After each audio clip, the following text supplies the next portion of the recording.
Sa Pechanga Arena sa San Diego, nagpakitang gilas ang Minnesota Timberwolves. Tinalo nila ang Denver Nuggets 126-116.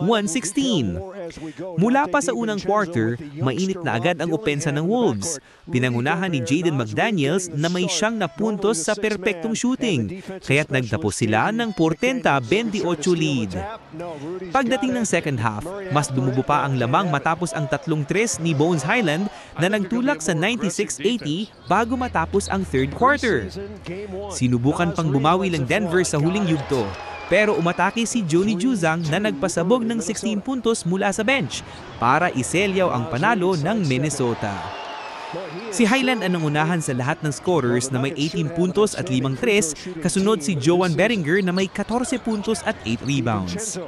Para sa Nuggets, maaasahan pa rin sina Aaron Gordon at Nikola Jokic na kaparehong may tigka-14 puntos, habang si Jamal Murray ay nagtala ng 12 points at 5 assists.